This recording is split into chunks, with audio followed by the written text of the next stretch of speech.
சிவாய நம. இன்றைக்கி நம்ம என்ன பார்க்க போகிறோம்னா 63 நாயன்மார்களில் இரண்டாவது நாயன்மாரான இயற்பகை நாயனார் வரலாறை பற்றி பார்க்க போகிறோம். இயற்பகை நாயனார் பூம்புகாரில் வாணிபம் செய்யும் மரபில் பிறந்தவர். இவர் சிவபெருமான் மீது மிகுந்த பக்தி அன்போடு வாழ்ந்து வந்தார்.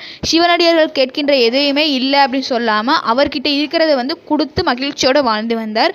இயற்பகையாரோட தொண்டை உலகறிய செய்ய வேண்டும் அப்படின்ட்டு சிவபெருமான் காமுகன் வேடத்தில் அவருடைய உடலில் உள்ள நகைக்குறி பற்களின் குறிய எல்லாத்தையுமே திருநீரால் மறைச்சி வேதியர் போல இயற்பகையார் இல்லத்துக்கு வருவார். அப்படி வரும்போது இயற்பகையார் அந்த அடியாரை அன்போடு வணங்கி வரவேற்பார். அந்த வேதியர் இயற்பகையார்கிட்ட கேட்பார், நான் உங்ககிட்ட உனக்கு கேட்பேன், நீங்கள் அது இல்லைன்னு சொல்லாமல் தருவீங்க அப்படின்னா அதை கேட்குறேன் அப்படின்னு சொல்லுவார்.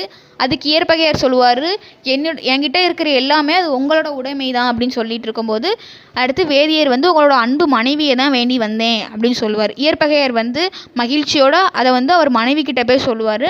மனைவி கண் கலங்கி தெளிந்த பின் இயற்பகையாரை வணங்கிட்டு இயற்பகையாரும் அவரோட மனைவியை வணங்கிட்டு வேதியர் கூட அனுப்பி வைப்பார்.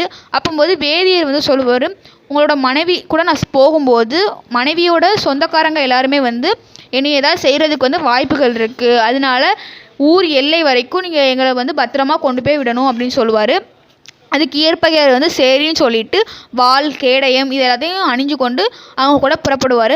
அப்போது மனைவியோட உறவினர்கள் ஆயுதத்தை எடுத்துக்கொண்டு அவங்கள தடுக்கிறதுக்கு வருவாங்க. அப்போது அந்த சுவாமி, அதாவது வேதியராக வந்த சுவாமி பயந்தது போல் நடிப்பார். அதற்கு இயற்பகையாரோட மனைவி வேதியார்கிட்ட சொல்லுவாங்க, நீங்கள் பயப்படலாம் வேண்டாம், இவங்கள எல்லாத்தையும் வெச்சு பேச்சிருவார் என்னோட கணவர் அப்படின்னு சொல்லுவாங்க.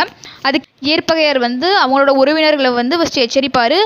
அது அவங்க கேட்காததால் வாள் கொண்டு அவங்கள வெட்டி வீழ்த்திடுவார். வேதியர் வேடத்தில் சிவபெருமான் பூம்புகார் எல்லையை தாண்டின உடனே இயற்பகையார்கிட்ட நீ செல் அப்படின்னு சொல்லிடுவார். அப்படி சொன்ன உடனே இயற்பகையார் அவங்களோட மனைவியை திரும்பி கூட பார்க்காம அவரோட இல்லத்தை நோக்கி வருவார்.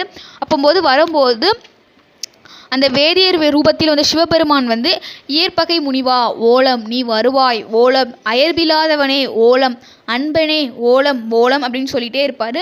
அதை கேட்டு இயற்பகையார் யாரோ அடியாருக்கு துன்பத்தை தான் தராங்க அப்படின்னு சொல்லிட்டு அவர் வாளோடு ஓடி வருவார். அங்கே ஓடி பார்க்கும்போது அந்த வேதியர் அங்கே இருக்க மாட்டார், அவங்க மனைவி மட்டும் தனியே நிற்பாங்க.